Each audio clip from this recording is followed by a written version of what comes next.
د دې مجلس ټولو مشرانو راغلو درنو مجاهدینو او د قوم مخاورینو علماء کرامو مشایخو ټولو ته السلام علیکم ورحمة الله وبرکاته. ثانیا په دغه لویه خطه کې چې د پکتیکا ولایت په محدوده کې ده زموږ تاسې ډېر ستره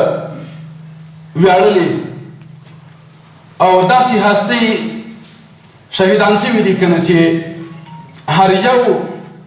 د ټول ملت د لارښوونې او د رهبرۍ دپاره هغه ول اشخاص وله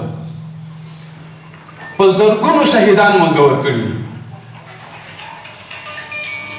د هغه زرګونو شهیدانو وینې له موږ سره امانت دي د هغه زرګونو شهیدانو له موږ سره پلرونه میندې کونډې او یتیمان د هغوی سرپرستي راله غاړه ده ورسره دلته مجاهدینو د الله د دین د نفاذ په خاطر باندې ډېرې سترې او ډېرې سترې قربانۍ ورکړلې سترې وګاللې نو د هغې هغه هیلې او ارمانونه تر موږ پورې تړلي دي ورسره دلته په لا پراخه ځمکه باندې د موږ غیرتي دین دوست او شهید پرور ولس موجود ده د هغوی ابرو د هغوی عزت د هغوی سر او مال د هغه ساتنه موږ باندې دا واجب او فور ده او په مجموع کې دلته نوښت او پرمختګ ضرور ده د ولس ته داسې یو څه راوړل پکار دي که نه چې د هغوی ټولې هیلې پکې خوندي شي د هغوی ارمانونه پکې برپا شي او دلته یو داسې نظام جوړ شي چې هر ولس پکې خپل ارمانونه خپلې هیلې پکې ویني د شهیدانو کورنۍ پکې هیلې ویني د مونږه ځورېدلې ولس دلته د هوسایي ساه واخلي او په مجموع کې یو لوی هدف دا ده چې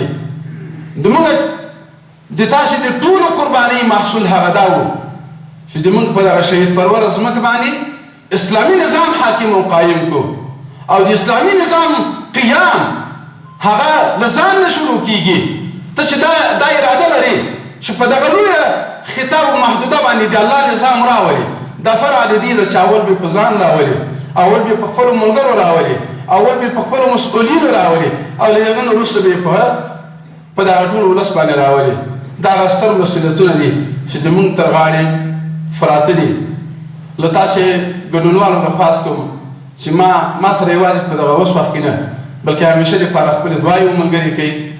مشرتابونه غوښتنه کوم چې هغوی خپل ټول امکانات را سره ملګري کړي زموږ تر شا پورې کلک ودرېږي او دا ناست مسؤلین ملګري مې چې کوم دي له هغوی نه غوښتنه لرم چې موږ تاسې قربانۍ د دې دپاره نه ورکړې چې د خلکو په سر باندې حکومت وکړو موږ خپله جاه و جلال ښکاره کړو دلته موږ خپل غرور ښکاره کړو موږ قرباني د دې دپاره وه چې د خپل ولس خدمت وکړو د خپل ولس هغوی ارام ته پرېږدو موږ یې په سر باندې څوکیداري وکړو نو بېنام وروڼو هر زو هیله غوښتنه مې دا ده چې د ټوپک په سر به حکومت نه کوي واسطه باندې بلکې د اخلاقو په واسطه باندې به حکومت کوي او بله خبره مې دا ده مسؤلینو وروڼو زه په اداره کې فساد نه منم په اداره کې غفلت نه منم په اداره کې کسلت نه منم ټولو مسؤلینو وروڼو نه غوښتنه لرم چې هر څوک خپل مسؤلیت ته هڅان بیدار با احساسه او ګړندی ودرېږي پیاوړی ودرېږي زه مو تر شا ولاړ یم خو چې تاسې د ملت خدمت وکړئ البته که وظیفوي غفلت مو وکړ نو بیا تر شا مو ولاړ نه یم بلکې ممکنه بیا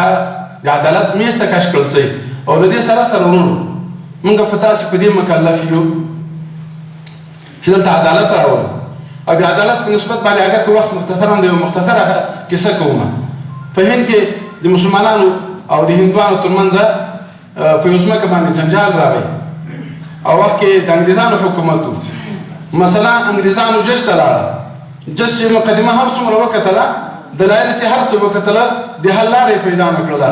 اخر کې دواړه خواوې راوغوښتلې او دواړو ته یې ویلې یو دلته یو کس ده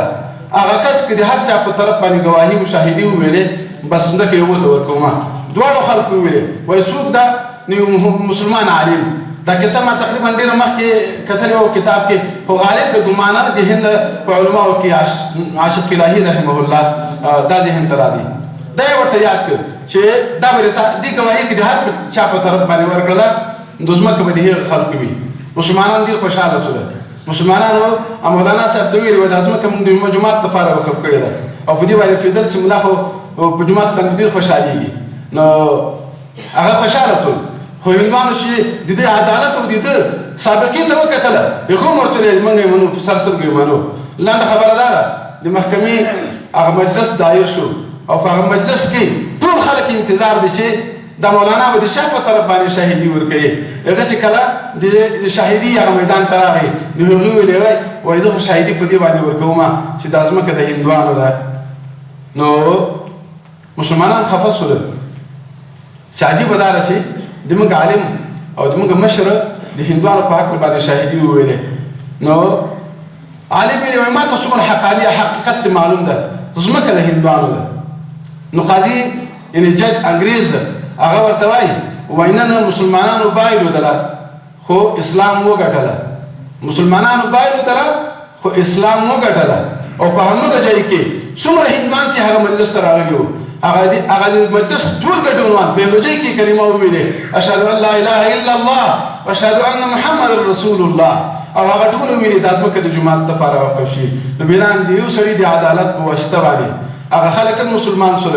هغه ځمکه هم بېرته د جومات دپاره وقف شوله هغه هلته مناظرې هم پکې راغی نو بنان ورونو مونږ تاسې په عدالت مکلف یو دلته چې هر څوک وي او له مونږ سره یې حقوق متوجه شوله مونږ به عدالت پکې خامخا مخته راولو او له دې سره سره ورونو الله تعالی دې مونږ ته توفیق دې راکړي چې د دغه ولس د دې ځورېدلي ولس او د دې کړېدلي ولس پوره خدمت وکړو او د هغې پوره څوکیداري او فدرالي وکړو البته په دې کې د تاسو ته ملګرتیا او د تاسو همکارۍ ته ضرورت ده الله تعالی دې